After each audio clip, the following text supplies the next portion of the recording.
What's going on, everybody? How's it hanging? How's it happening? Because you guys know who it is. This is Kevin from the Chord Progression Podcast, brought to you by City Rocks, Rock and Thrive. Hey guys, we're at the end of August already. Hell yeah. And you guys know I'm still on that post-hardcore kick, and I'm just going to keep it rolling today with another great post-hardcore band. But before we get started, though, I want to thank our sponsor, Phoenix Fitness. Sorry, I set the mic on that one. But yeah, concerts. I'm into them, man. I'm loving them. I'm loving being in those mosh pits, but I got to make sure that I'm going to as many as possible, not missing out, of course, after the 2020. I don't want to be tapping out or anything in these mosh pits. I want to make sure that my fitness level is at the peak that it can be. I want to make sure that all my fitness goals are met. So, I go to the gym. I'm constantly doing a bunch of cardio, hitting the weights, but when it comes to making sure that I'm prepared enough and recovering right enough, I take different supplements, different recovery things, different proteins, and where do I get all that? That's where Phoenix Fitness comes in. Yeah, that's where Phoenix Fitness comes in. They have different things such as, different proteins for AM and post-workout. They have different BCAA compounds in order for you to recover after your workout, different pre-workouts, different creatines, different multivitamins, anything to help you achieve your fitness goals. Phoenix Fitness has you covered. The listeners of the Core Progression Podcast get 15% off, 15% off at Phoenix Fitness's website. The link for that website is in the description below, and you have to use the code MSOTD at checkout to get 15% off of your entire order. Yeah, so thanks Phoenix Fitness. Now on to our feature presentation with the band Polterguise. Polterguise, yep, Polterguise. They're a post-hardcore band out of Lexington, Kentucky. And you guys probably heard about the episode with The Difference Between with Cody from Ascent Like Wolves, also a part of that band as well. Well, he's been sending me a couple of different post-hardcore bands to check out, and this is one that he also sent me that he's working with, and boom, now they're on the podcast. Their brand new EP, Vantablack, came out on August 13th, so go check it out because it is one hell of an EP from top to bottom. We talk all about it, some crazy stories, including Corey Feldman, and just how dynamic post-hardcore can be as a genre. So this one is for you post-hardcore fans. Are you guys ready? Let's go! Yeah!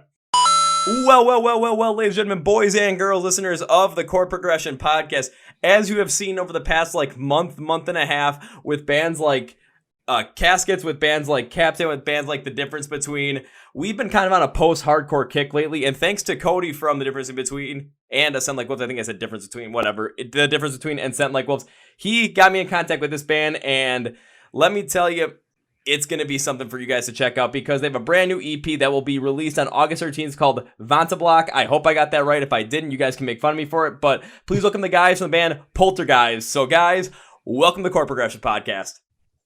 Hey, what's up? How's everything going in your guys' neck of the woods in your region of the United States in this day and age? It's fucking hot. It's very fucking muggy in Lexington right now. It's like a goddamn swamp. But it's pretty good. Yeah. Don't worry, I've got the exact same thing going here in Milwaukee where it's like, oh yeah, it's what is the temperature like when you go to bed? Yeah, the low is 81 degrees and humid. I'm just thinking thank God I actually live in a place now that has air conditioning because 2 years ago I didn't, and it's awful, dude. It was rough. I couldn't do it. I was shooting podcasts from my bedroom at that point. I'm just sweating profusely through them. I'm like, thank God I have air conditioning now, but also air conditioning now that isn't super duper loud because last year I had this really loud AC unit in my apartment where I had to turn it off every time I did a podcast. Otherwise, you just hear this constant in the background. Like a fan in the background. It was horrible. It was bad. So I'm just like, okay, turn it off every time I have to do a podcast. All of a sudden, these things start rolling, and I turned into a literal sweat monster throughout the whole entire thing. It was bad. Nice. I wouldn't say nice to describe it, but yeah. Well, if anything, we can just thank God that we have AC. That's basically it. Pray the AC gods. But as we jump in this podcast, guys, whenever it comes to having a guest on the podcast, there's always 3 specific questions I like to start out the show with, specifically because it gets everyone to know you guys a little bit more and also kind of puts you on the spot a little bit with one of the questions, but it's always a fun one. So the 3 questions are, first off, what is your name? Second off, when it comes to the band Polterguise, what do you do in the band? And the third one is my favorite because I want to know a little fun, wacky, interesting fact or story about yourself, your time in the band, or any time in life that will hopefully make me laugh hysterically, fall out of my chair, smack my head on my table, and potentially give me my 9th concussion of my life because Well, those stories are absolutely hilarious, and it's totally worth it. I mean, to give you guys some examples, I've heard ones of bands from Florida where they, let's just say they chloroform their lead singer, take him to a beach in Florida, bury him halfway in the sand, so and they make it look like his legs got bit off by a shark when he wakes up, so he kind of freaks out. I've also heard of different stories about going to the bathroom on the road when you really can't find anything or stop anywhere. So I heard one where some guy went to the bathroom in a bottle because, well, what else are you going to do? It's a big Gator bottle. You're on the road. You don't want to stop. Throws the bottle out the open window, only for it to come back in through a different window and give their drummer a literal golden shower. Damn, I don't know if I'm going to be able to follow that shit, man. That's fucking heavy. I know this, but also it kind of gives you guys a little bit of time to just like think about, but also enjoy some of the crazy stories I've heard as well, because those are always the two I think about. Like, man, those are my absolute favorite stories that I've heard. So if you guys can make like a story that has that motive, or it might not even be like that crazy, but you never know what it could lead to. Because I even heard one where a band got stopped at the Canadian border because their drummer has a case of the honesty and told them that on the bus we have a taser. So that's also another one where they got their taser confiscated by the Mounties. Oh, damn. Nice. But everyone start. I'll let you guys take it away. All right. I'm David, vocals and guitar in Polterguise. And a crazy story. Probably the weirdest fucking thing that I've ever experienced with this band was several years ago, long before we had any of the music that we have streaming now. It was like some old stuff that we don't have up anymore. We opened a show for Corey Feldman. I love this fucking story. Which, like, the actual Corey Feldman. It was the strangest fucking night of my life, probably in general. But we were probably the second out of 3 bands that opened before him, and there was a few hundred people in the crowd. And we put on a good performance that night. Everything was sharp, but we're a post-hardcore band. So opening for Corey Feldman was kind of weird. Like, we just took the gig because the practice space we were at the time, the owners were like, hey, we've got this like cool gig. We can hook you up. And then they're like, yeah, it's with Corey Feldman. And we're like, fuck it, sure. Like, why? Like, this is going to be weird. Why not? And it was very fucking weird. No one in the crowd cared about anything except for Corey Feldman. So we played our entire set without any applause. Like, we would finish a song, and I'm telling you, like, a couple hundred people just stared at us. And I had to communicate with this crowd and act like I still wanted them to be hyped up. But, like, after 3 songs, I was like, I'm ready to just fucking walk off, dude. Like, this is the most nerve-wracking shit I've ever been through, to have all these people just stare at me. And we made it through the set. It was pretty horrible. It was not a fun time. But the weirdest thing about... well, maybe not the weirdest thing, but one of the weirder things about this night is that the venue at the time up in Louisville was a half strip club, half music venue. And so it was literally like, if you walked in the door, it was like, you've got music venue over here where the stage is at. So you'd have Corey Feldman up on the stage, and you look over to the other side and you've got just the strip club. So there's just shaking ass over on the other side. And I was like, we just got no applause. So, I mean, we might as well have been booed off the stage. There's like girls shaking ass over here. And then Corey Feldman's like 45 minutes late to get to the stage, and we had to leave. So we didn't even end up getting paid that night. And so it was kind of a bag for us all the way around. That was probably the weirdest night that I would say I've had with the band so far. I don't have any chloroform stories, but I think Corey Feldman's pretty fucking weird. That pretty much is going to be one I honestly remember, because I know of Corey Feldman's music, and I've never heard of anyone that like performed on the same bill with him, and you guys even get to see him. But the fact that it was a group of like 200-300 people that were there specifically for Corey Feldman and didn't even like react to any of your music, like, come on. No. Like, it was awful. We finished the song, and it wasn't even like one of those where it's like, oh, are they done playing yet? It was like very obvious we're done. And I literally just like looked at the crowd for solid 5 seconds. They just stared at us. And I turned around. We had a different drummer at the time. I turned around and looked at Jade, and I was like, what the fuck do we do? Like, this is so nerve wracking. We just powered through it. That's really all we could do. But now when it comes time for you guys to get back up on stage, especially, you know, hopefully post-pandemic with everything now that's going on with different shit. I don't even know what's going on anymore. But hopefully when you guys get up on stage once again, you don't ever have to go through something like that where you're getting no applause because everyone in the crowd is there for one of the kids in the Goonies. Hopefully that doesn't happen again. But you know, if we got offered another Corey Feldman show, I'd probably take it just to see what the fuck happens. Like, hey, they might honestly put you back at that half venue, half strip club. You never know. Yeah, who knows? Who knows? They'll make a new one just for that show. Yeah. Alrighty. Well, which one do you guys want to go next? So there's two more of you. I'll go. My name is McCartney. I play bass in Polterguise, and I don't even know. Like, this isn't even like music related as far as my story goes. I don't even think it's funny. More crazy. But so outside of like playing music, I skateboard a lot, and there was a time. This was like, I don't even, what was it, like 10 years ago. I feel like I was up in Potler Bluff, Missouri, and there was just this one gap that was there, and I was like, yeah, let's skate this thing. Went up, looked at my dude, and he was like, yeah, like, you know, are you good to go? I was like, I'm good. Like, this thing is like parking lot to parking lot over like a fence.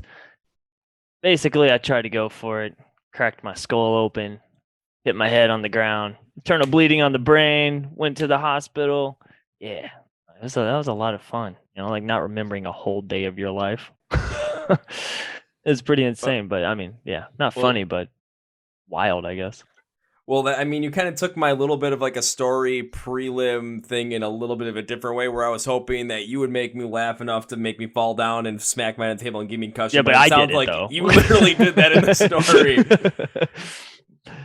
But hey, you know, what's life without trying some stupid shit and having those stupid stories? And well, we all have times in life where we don't remember certain things that happen on certain days or forget a whole period day and have to go back and try and backtrack. I mean, I've got one of those, but it didn't involve me cracking my head open on concrete. It involved me drinking almost an entire bottle of tequila. Nice. Which is, I think, how it should be at times. We've been there. We've been there. Been there, done that. Might do it again. Probably do it again. All right, got one more. All right, Casey, you're up. I'm Casey, like you just said. You even introduced me here. I play guitar in Poltergeist, and I'm going to be real with you. I have no stories. I am so boring. I just play guitar in this band, and that's kind of it. We actually keep them underneath the, like in the cupboard. Yeah, they keep me chained up in his cupboard and just bring me out during like practice or whenever we need to write or go to shows or He's a robot. like this. He's Otherwise, a robot. just stuck back in there. Streaming from the crawl space right now. Yeah. It's really roomy up here. I don't know how they fucking managed it. I was gonna say, if that's the crawl space you're shooting from, that is a very, very roomy crawl space. You might have like the Taj Mahal of crawl spaces right there, my friend. Harry Potter. Potter. It's a very elevated house. Yeah, it's actually only one story, but for some reason the like attic is huge. I don't know what's up with it. Really? No. What from like looking like, oh, you know, this might actually be a thing, to all of a sudden, no, that was an entire joke that just went way, way over my head. Well, that's one way to kind of go through that, but that is definitely not kind of the crazy story, but also you guys did make me look like a fool on that one, Casey, so congratulations, my friend. Congratulations. Thanks. That'll be the next story I tell on the next podcast. Finally, I have one to tell.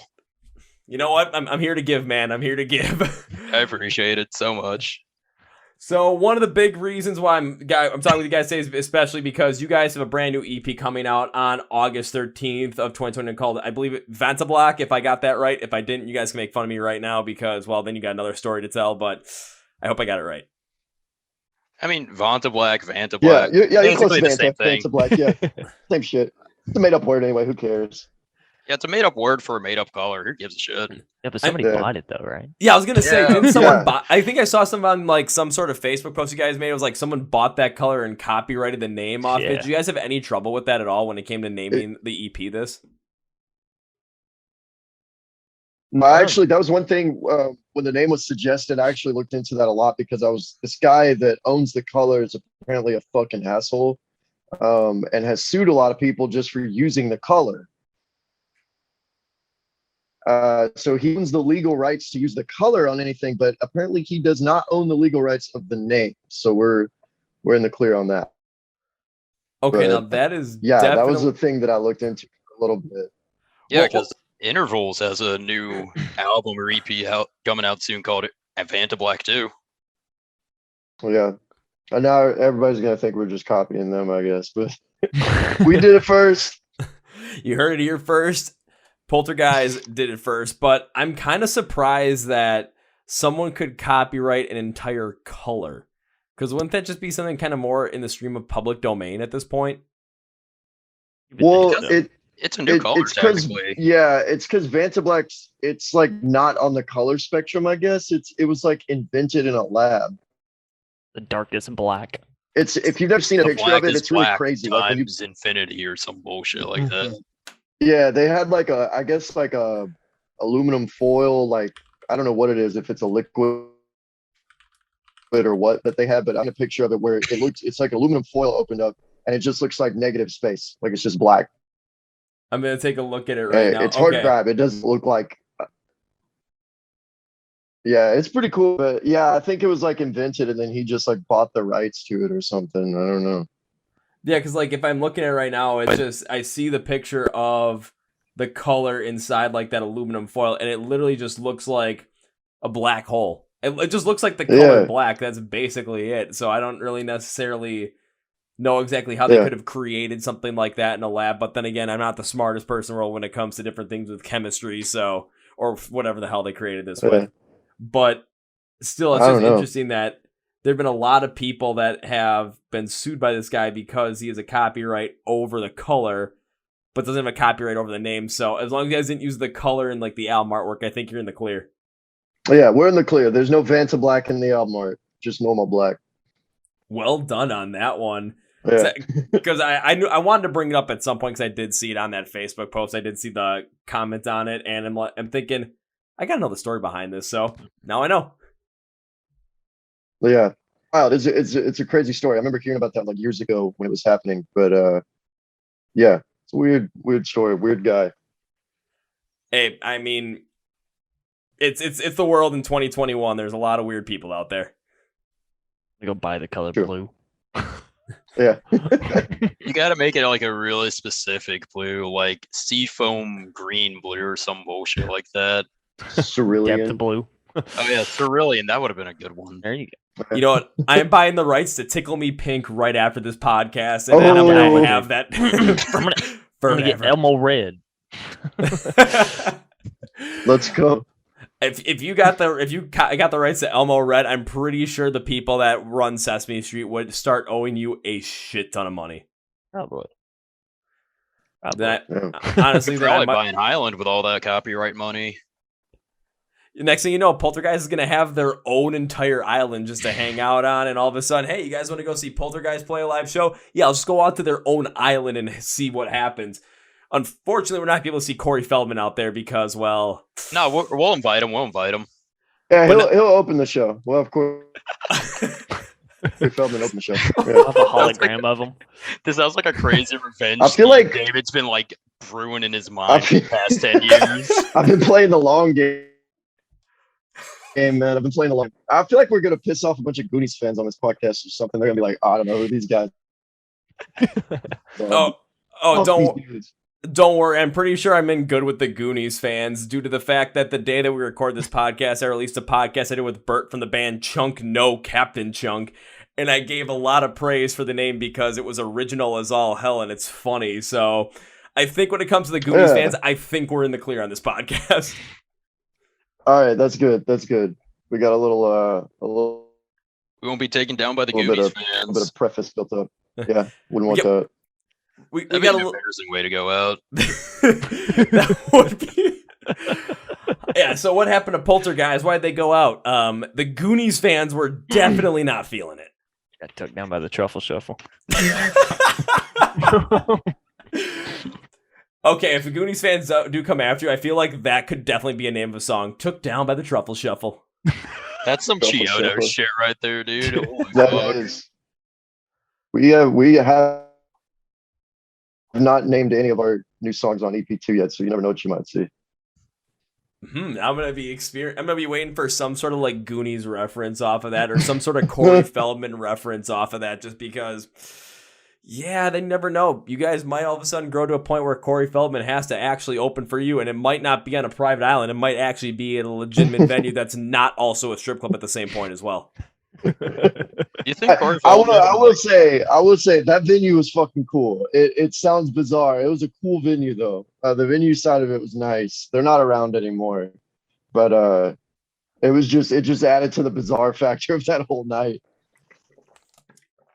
I guess that kind of makes sense, just to add to the whole entire weirdness factor. But still, I wonder if there's got to be other venues that are around the United States that are also half venue, half strip club that you guys could potentially pull something like this off and have Corey open for you guys. Oh yeah, there has to be one somewhere. Yeah, probably in like, I don't know, fucking Minnesota or some other Midwestern state. I don't know. Let's not. Just Don't piss Minnesota. off the Midwesterners too, man. We're gonna have Midwesterners Goonie fans like coming after us. You're gonna charge at us with pitchforks while they're yelling, "Oh, my bad." Hey man, I'm from the Midwest, and honestly, I don't think you're gonna piss anyone off. I think everyone's just kind of like, this is kind of funny.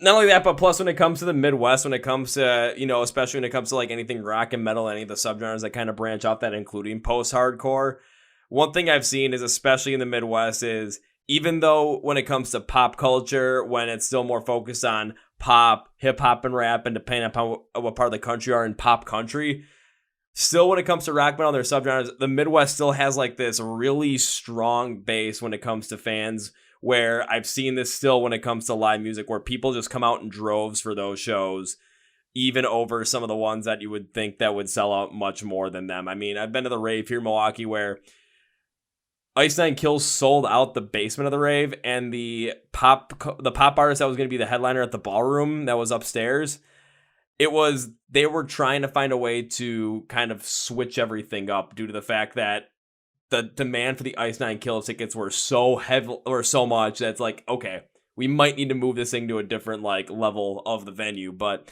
they couldn't because they had different artists already booked in all those different levels. So it was like, those tickets were really, really, really, really hard to come by. And so I'm lucky I bought mine like right away when I found. I'm like, okay, I'll just go give this a shot. And I got to tell you, the crowd was just insane. But the band's also put on a great show as well. So if you guys ever came to the Midwest, I don't think that you would have a problem, even if you make a couple of jokes and piss off the Midwest Goonie fans. I think everyone will just forget about it after a couple of days.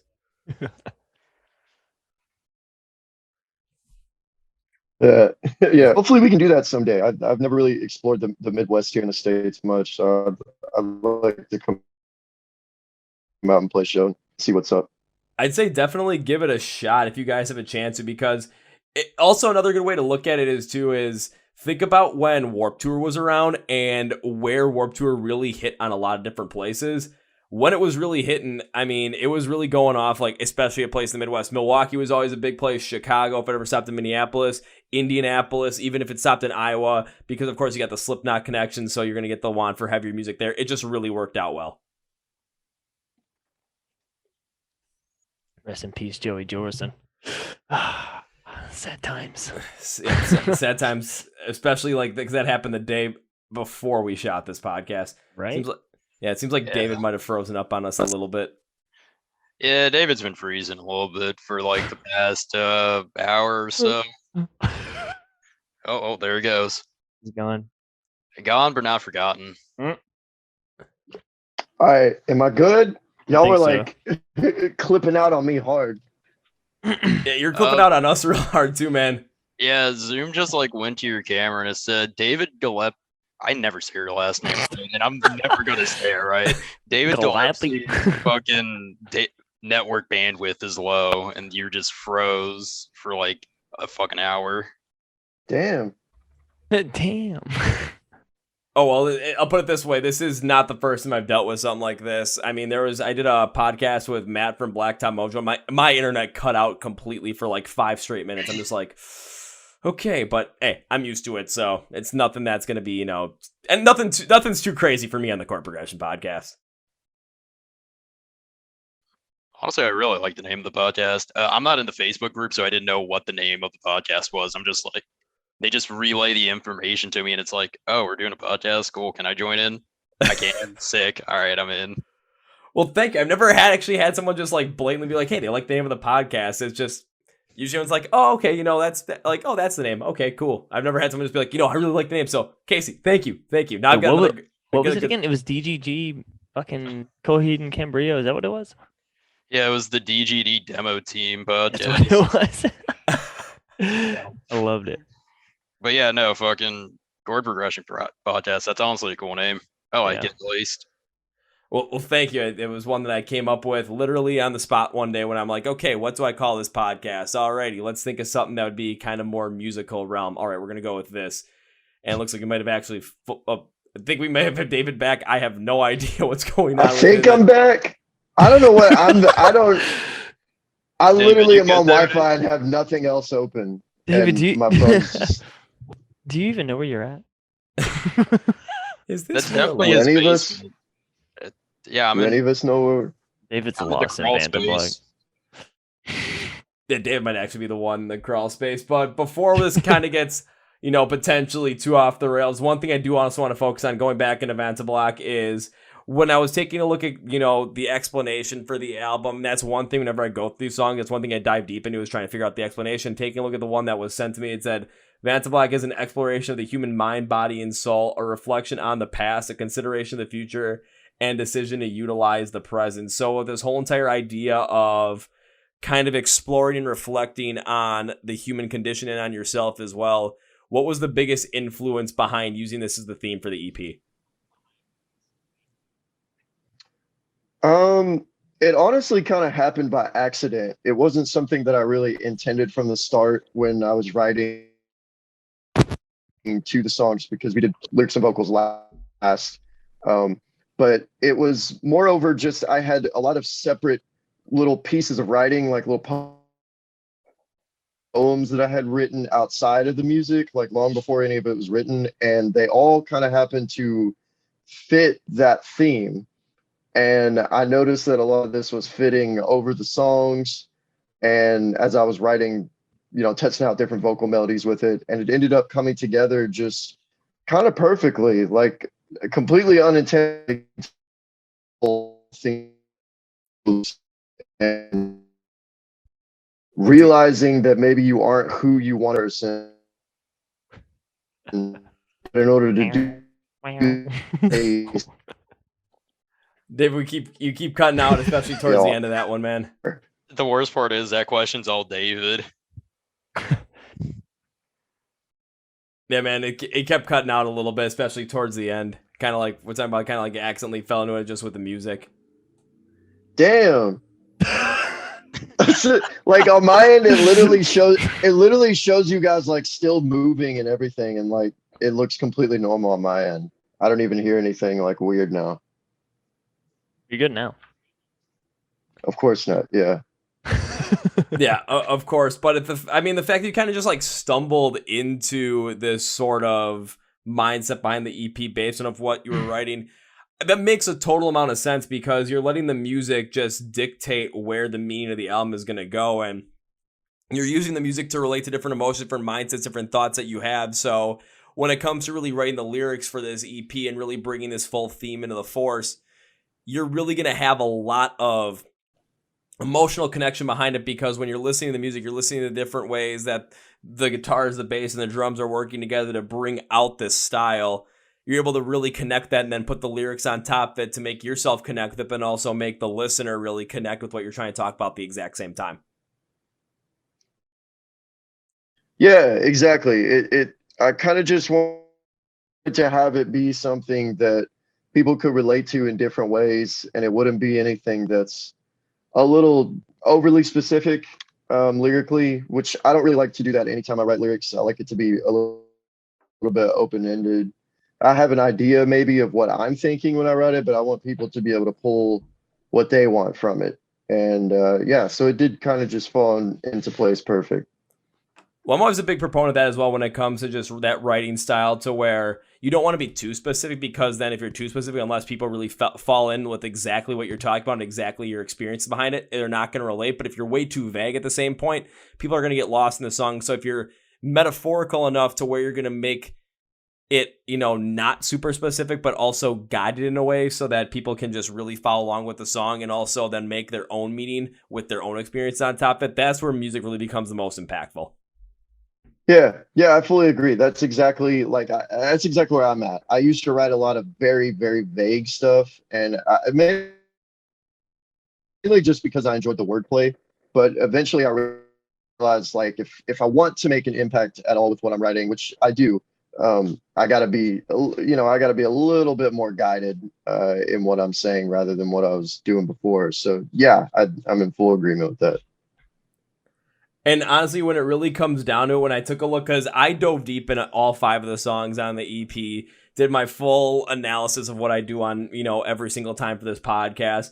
And out of the 3, the one that stood out to me the most in terms of really bringing that sort of emotion to the forefront in the most conceptual and instrumentally constructed way was the 3rd song of the EP, Swordswallower.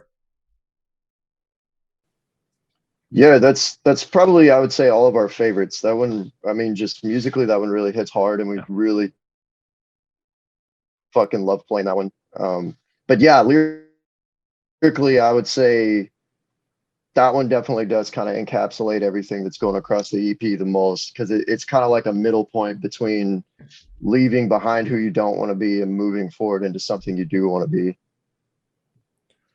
I mean, I think, like I said, I looked at just the explanation that I saw on the song, kind of had that like idea of like anxiety, where it's like you're swallowing swords, and like that one like subtle movement that, if it's not perfect, could potentially like completely destroy by, as being more literal. If you're swallowing swords, like cutting your throat, slicing your neck open, next thing you know, you're dead, lying on the ground. So is there some sort of built up anxiety behind it? And it kind of just talks, I thought, like, relates a little bit more, talking about the mental toll that can take, because again, using that idea, just the slightest deviation from the plan can make you feel like you're choking and make you as uncomfortable as possible.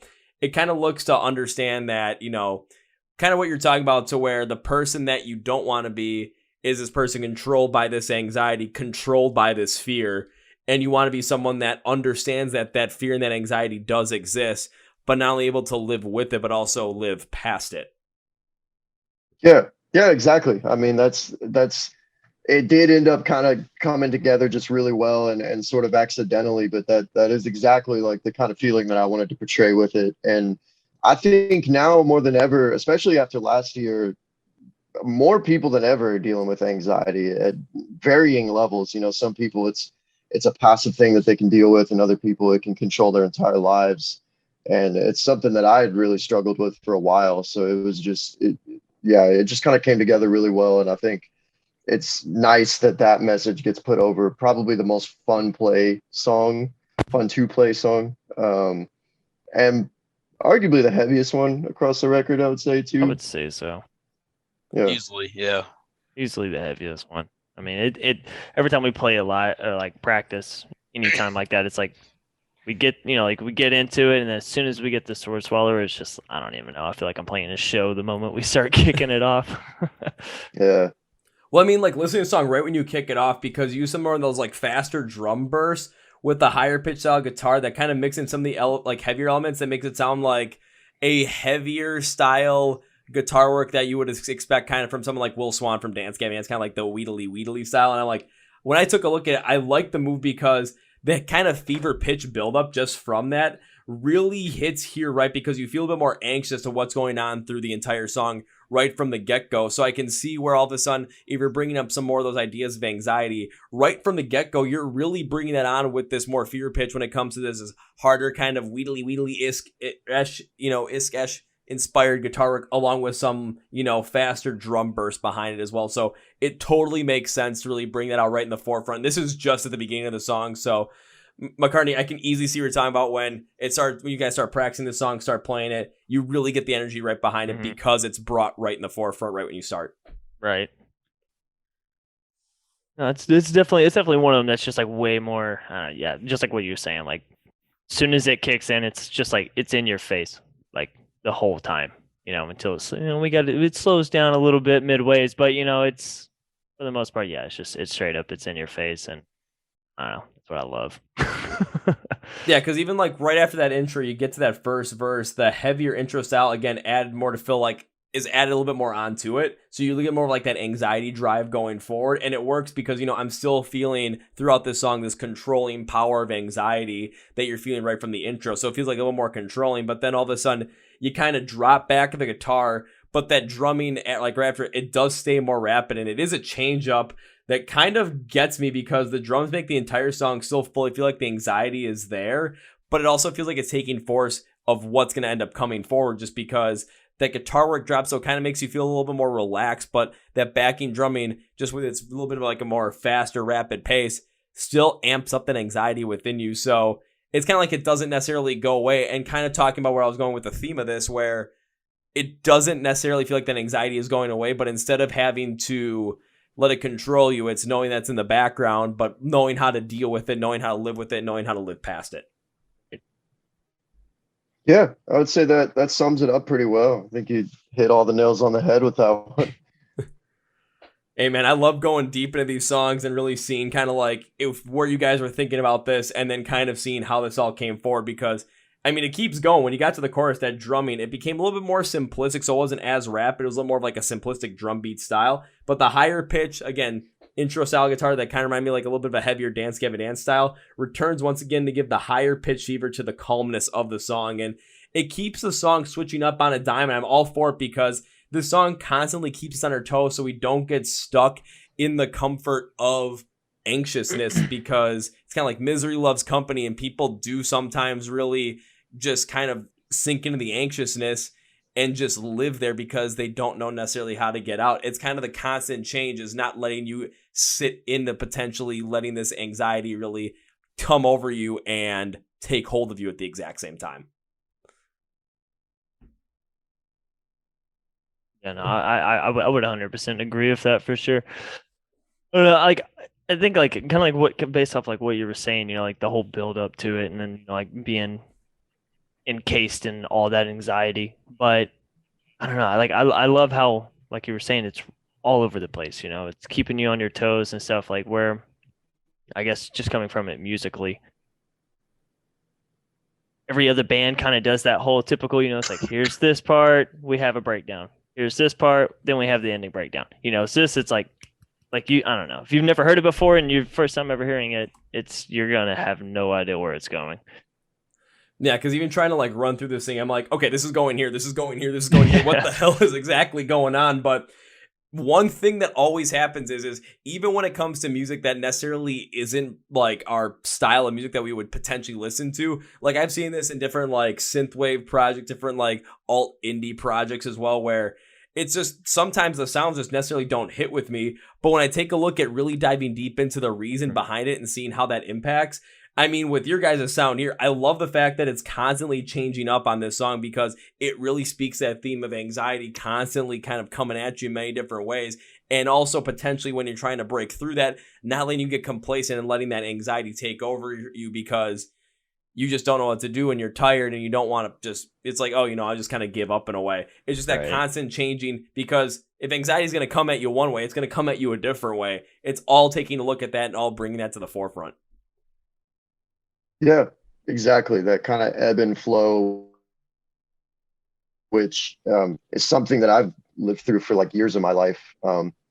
It definitely is. It like excites the hell out of you one moment, and then later in the night, like you're just dead, exhausted from it, and then it's just like a repetitive cycle. But I think like the song kind of bridges the gap between those feelings into finding an exit. And finally, like whether that be in like seeking treatment or therapy or what have you, like whatever works for you, which kind of segs into the next song, I feel like, to sort of address those things. Yeah, because the next song in that one is, if I remember correctly, that is Fortune Teller, correct? Yeah. Yeah, and I think it kind of does the exact same time as well, because when I really dove deep into that one with more of the meaning behind it, what I took from it was kind of looking inward and just looking at what you're seeing on the inside and seeing like, okay, who am I as a person right now, and not necessarily liking what you're seeing, because it sort of begs the question to take a look at yourself, and if the actions that you've been taking in life are matching up with what you want to do in life and with your dreams as well and ambitions. And the dislike is when you realize that your actions have been going against what you necessarily want to do in life, potentially to appease other people, appease your family, appease your friends, appease just the general public, because some people have this innate feeling like they need to be liked, even at the cost of their own personal selves. So kind of really just having take a look into that, and kind of using where Swordswallower kind of came in. This does create a lot of anxiety behind it, because there's a lot of anxiety to just let yourself be open, let yourself be present, let yourself be you in the world, because people might not like who you really are. But at the same point, it kind of begs the question, well, if you're going to live life without who you are you really living life? Right. Yeah, exactly. 100%. And that's kind of what I was trying to do, was just have like a with the order of the songs and the way it went, it was just sort of like fell into place. But it was like Swordswallower would address the fact that people do these mental health challenges, they do fuck up their lives. And they can't help it, like it takes over your life if it's something that you struggle with bad enough. And then Fortune Teller is basically like, okay, there are things that I need help with, but there's also things that I've got to admit that I need to do differently if I want to get that help, and if I want to become a better person and overcome these things. And so, yeah, Fortune Teller is it's a bit hectic, and it's a bit back and forth sonically also, which matches up with the lyrics well, because it's that back and forth examination of self all over again. But then you kind of get that realization at the end of the song that pairs up with the little funkiness, where it's sort of like, okay, like if you actually give a shit, you might do well, you might get what you want, you might come out as a winner. And I feel like in that way, at least the last 3 songs on the EP kind of seg into each other and all kind of tie together kind of nicely with those ideas. See, one thing I really wanted to ask you was, when it came to Fortune Teller, is with more of the funky guitar style that you had on this one to really work within the post-hardcore style, what was the reason specifically behind that? Because given the theme of the song, when I look at it myself, like if I'm looking at inside myself and all of a sudden I see things that I don't necessarily like, and I want to try and find a way to potentially change that, I usually associate something that's heavier, harder, more raw, just because I associate this with more of like this anger, so that you get motivated to kind of go against that. But the reason that is just because that's how my mind works. So when it came to bringing in more of this like funky kind of guitar style in a post-hardcore song to really tell this message, what was the big reason behind that? So that when it comes to people kind of connecting with the song, way kind of connecting the message with the sound, just kind of figuring that out a little bit more. Well, honestly, since musically everything happened before any lyrics or like vocals or anything were written, we were working with Andrew Bayless in the studio, as well as Cole Clark. Those are 2 producers for the record. And Andrew was like, he wrote the guitar and everything. So we were actually working on Fortune Teller, and he was like, he was actually thinking maybe we should do a breakdown here, kind of like what you were saying. And I was like, no, man, like, let's switch it up. Let's do something different. Like, let's just go left field on him. And he ended up coming forward with that really interesting, funky idea. And that I liked that idea because it did remind me a lot of DGD a whole bunch. And we're all obviously pretty big fans of them. I feel like all post-hardcore people are, really. But I always wanted to do kind of like a nice little moment where I would sync up with the instrumentals, like have my vocals sync up with it. So it was one of those things that it didn't really have an emotional intention to begin with. But in a way, it ended up working out nicely, kind of just like all these other parts did. Because for me, it's kind of like going through Swordswallower and most of Fortune Teller. That is the parts where you're facing everything that you don't like about life and about yourself. And then by the time you hit the end of Fortune Teller, you're sort of starting to see the brighter side of things, where maybe you can build something good. You can make something positive, So it didn't happen that way intentionally, but oftentimes when I'm writing vocals and lyrics, nothing really comes intentionally. It's sort of, I just try out different things. And then once I'm done with it, I look back and I go, oh, that actually means this. Like it actually came out and meant this thing that I didn't even intend it to mean. And I feel like that's kind of an interesting thing that happens all on its own. Okay, now I kind of see where you're coming from with that because, again, like, I could see where all of a sudden that part with the break, where there could have been a breakdown there, because that's kind of what I was waiting for. I'm like, oh shit, this is going to go heavy. Because, again, that's just how my mind was working when it came to relating to this message. And when it came to the bridge kind of building up with that, I'm like, okay, here we go, here we go, here we go. And I'm thinking about, you know, the anger that's going to come to really force this change. But instead, it kind of like with the way the guitar works, that more like funkier sound to really give more of like just this more brighter kind of feel to it. It really does match up with the feeling of, you know, oh, just look on the brighter side of life in a way. Instead of just, you know, getting super duper angry and kind of like forcing the change, kind of just soothing yourself into it at the same time as well. I think that's kind of a little bit more of where my mind's working with how this connects overall, especially with what you just said, David. Yeah, for sure. I mean, in my mind, if you want to stick to your goals of bettering yourself as a person, you can't just be pissed off about the circumstances you're in. You have to see the things that make you want to reach those goals in the first place, and you got to appreciate them. So it's going to be difficult, but there's going to be plenty of good. There's going to be plenty of things that excite you and reasons to pull yourself up out of that hole. It can't be just darkness, or otherwise you're just jumping from one hole to the next. I can easily understand that a little bit more now. Again, just it's all depends upon how your mindset really works when it really comes to getting deep into these songs. And this was one that I did have trouble with, again, because when it comes to just how my mind works when it comes to this kind of a topic, I always relate more to the, not necessarily the anger of jumping from one hole to the other, but just using that sort of anger as a motivation to get to that point that you want to get to that brighter side of life. Where this one, again, it kind of had this feeling of, you know, you notice it and you're going to, instead of just like, you know, completely like punching, kicking, and like fighting your way over to it and basically beating down all the badness, it's like you're going to leave that negativity and that anxiousness and the things you dislike off to the side. You're going to walk away from them into the brighter, better style that you want to go with. Really, I can't wait to see the pits whenever that song plays, because I can just see it now, like the build up for it, and then they're just all like, "Oh yeah, it's happening." It's just like, "Oh yeah, no, we're shitting on your day right now." Sorry, psych. I gotta feel I gotta be in a pit for one of those. That's gonna be like everyone's gonna be like, "Oh shit!" I'm just gonna be sitting there thinking, "Oh shit!" This is the way we like to label it, like whenever we're even playing it, is like, you know, fortune teller just has a surprise dance party at the end. Like, I just imagine it just being a rave at the end. Yeah. Dude, we need to get a light show for it. Yeah. Hell yeah. Can we get the Meshuggah light guy to do that shit with us? If you got the money for him, yeah.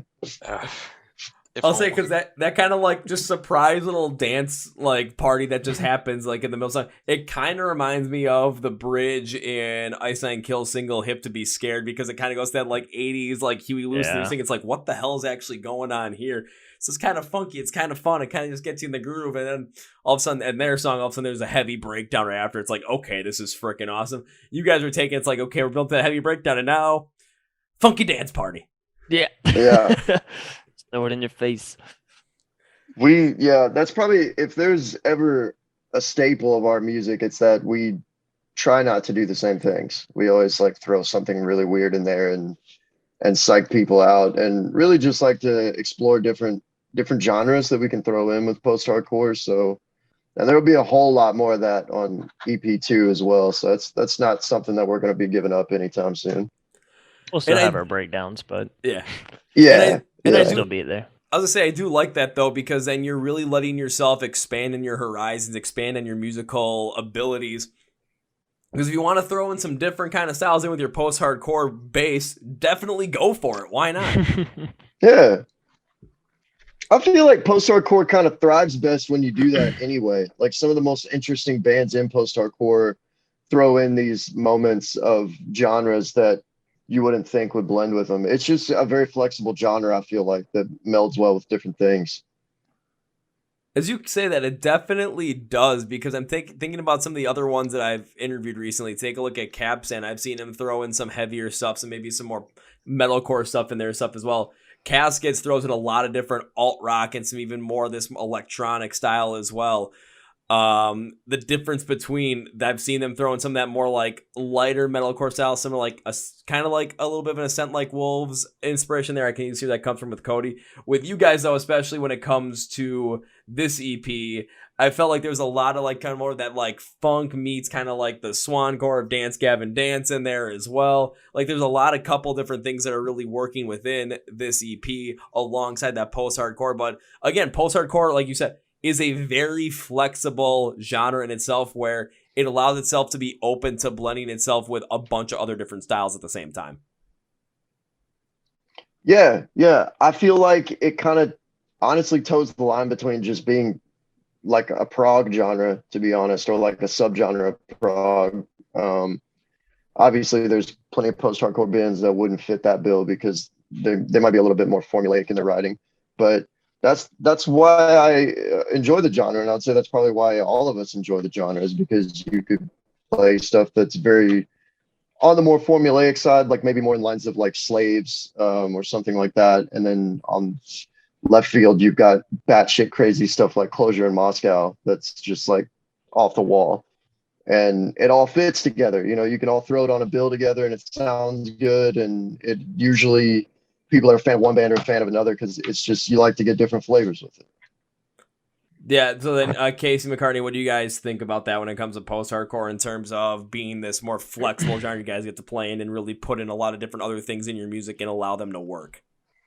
Yeah, no, I mean, to be quite frankly honest, like, I never even was like a fan of DGG. Like before I joined this band, I kind of just learned to like really like them. Like I had to sit down with them and really just give them a shot, right? I come from a time whenever like Have Heart was like a thing, and you know, I mean, I'm more on like the Wage for, Ghosts Insides, Devils Are Prada, all that stuff. But like, so yeah, it was a little bit different for me coming into it. But like, as you know, like, as you say, that's, you know, you sit down with it, you can pull from all different types of stuff and just make all different types of songs sound like way different. And I don't know, it's a unique experience for me for sure.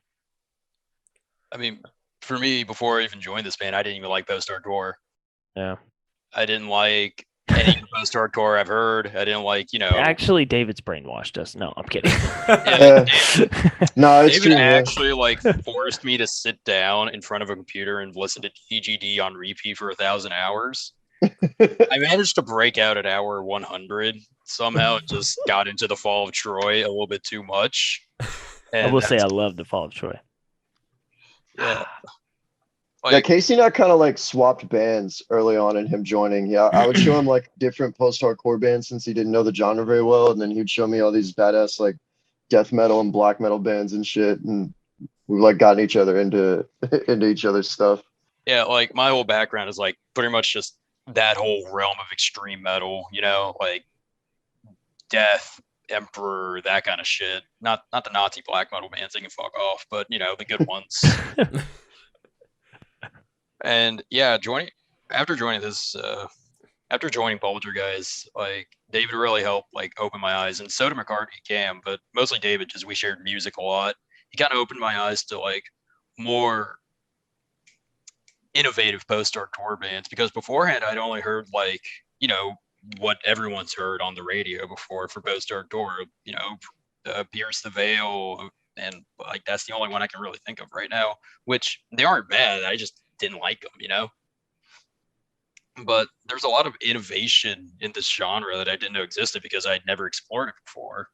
And getting more into it, I like it, you know. And I'm starting to realize just how malleable of a genre this is, because you can take an influence from damn near anything. Like Seder brings in fucking Meshuggah rhythms into like their DGD licks, and it works out fine. So yeah, this genre's, I don't know where I'm going with this. I feel like that's the thing I say almost every fucking podcast I'm on, dude. I swear to God, like every time I'm on a rant, I just forget what I'm saying halfway through. Well, see, but what you were saying was rather profound at that point where it takes time when it comes to post-hardcore. it's really hard to kind of define because there's so much that can be thrown in there that it's like working with clay. It's so malleable and so formulaic or so formable where you can kind of create it in your own thing because there's so many other things you can add to it. Even for myself, like when I started out this podcast, my big things were hard rock and punk rock, and that was basically it. Yeah. But then all of a sudden I started listening to metalcore. I'm like, oh shit, here the fuck we go. And it's just like, okay, let's see if there's gonna be anything else that gets added to my list. And ever since, doing this podcast and really starting to bring on some more post-hardcore bands, that's really where all of a sudden I'm starting to really get into it a little bit more, just because I have given Gavin Dance a chance. I have some other stuff. It all depends upon which song it is for me. There's some stuff I really like. There's some stuff I'm just kind of like, I pass on it because it just doesn't necessarily hit with me, but I can see why a lot of people like it. And then when it comes to other post-hardcore bands, like, okay, there's like, here's post-hardcore, but it's in a little bit more of this influence. This one has a little more of this influence. Pierce Veil has more of this kind of influence. There's this. It's like, okay, let's open this up a more. And I have like Pierce Veil before I even started this, but it's kind of cool just to see how different shapes and forms that the post-hardcore can take based on each band because of how they use all these different influences from so many different places and put them into their music. Right. Yeah, and that's what and that's really the cool thing about the genre. I feel like, yeah, you'll get some derivative bands out there, and that's not a problem. Sometimes you want derivative, and sometimes they do it great. Sometimes it just hits, But a lot of bands, they just have like a lot of different influences from different places, and that makes for more interesting music, in my opinion.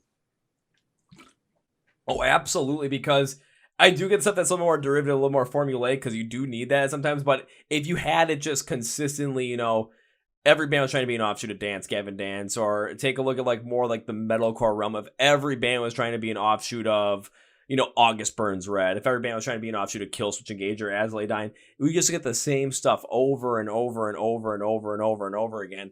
And we wouldn't necessarily want that. If we have like different bands that are like, in these genres, but then bringing in like a bunch of these different influences, we could potentially get something unique and completely different that just completely pops off. Again, Gavin Dance is a perfect example of that, where all of a sudden it's like, Swancore is basically their own style. It's like, okay, what do you consider Swancore? Just Gavin Dance. That's it. Yeah, it's true. They spawned a lot of derivative bands, which is really fucking cool because it is such a niche sound. But yeah, you can really do anything with the genre, and that's what's always drawn me to it, because I've always really enjoyed prog music, and I think post-hardcore like ties in with that really nicely. It's just very flexible. It's like a gymnast, as flexible as all hell. I think that's like really like the biggest takeaway I might have from this podcast is when it comes to post-hardcore music, and for everyone else listening as well, just when it comes to post-hardcore specifically, is there is so much flexibility out there to the point where there's a lot of chance you can find something that you like that you've never really heard before. Yeah, the genre is huge. Absolutely. Shit, if I can get into it, anyone can get into it. Exactly. And if anyone wants a good way to start getting into it, a good way is to check out Vantablack, which comes out again August 13th, 2021. So I think this podcast might be out by that time. So if it's out by that time, definitely go check it out, because there are 5 songs on there, and make sure to listen to it 1, 2, 3, 4, 5. Don't piece it around. Listen to it the first time from top to bottom to really take in every single piece of this album and really take in all the emotion of this album as it was intended by these guys. Hell yeah. Thank you very much. Yeah, I'm really looking forward to getting it out there and seeing what people have to say about it. It's been a good reception for Swordswallower and Fortune Teller, so hopefully the rest will be that way. Hopefully so. So as we bring this podcast to a close, guys, I always like to give you guys a chance to say anything you want to say, plug whatever you want to plug at this given moment. So guys, the floor is yours. Oh God, we got to plug shit. If you guys don't want to plug shit, I'll plug shit for you guys. I can do that. Do I have anything? I would say other than the EP coming out, like you just mentioned, we are already working on EP2. We're several songs deep into the writing process on that, and we will be going into the studio much sooner than later after release to record a new single. So before the year is up, you'll get a new single even after Vantablack. So it'll be coming quick. So. Hell yeah, I'm gonna have to watch out for that one. Yeah, that's about all we can say about it right now. But yeah, it's a little bit different sonically than Vantablack just because I'm writing it this time, but I think I wouldn't say it's too far off though. it's not too far off. I don't but think it it's is too far different. off. A little bit more. Yeah. I would say honestly, heavier in areas. Where I'll leave it. Yeah. I don't want to say too much. I don't wanna say too surprise some much. people. Yeah. Well, heavy. We actually got rid of guitars completely. We're all just playing bass now. Yeah. I bought everybody in the band a bass, and I was like, Yeah, this is where we're Yeah. going with this. McCartney's still playing 4-string. Me and David are both playing 8-string basses. I have Yeah. a 5-string. I have a 5-string.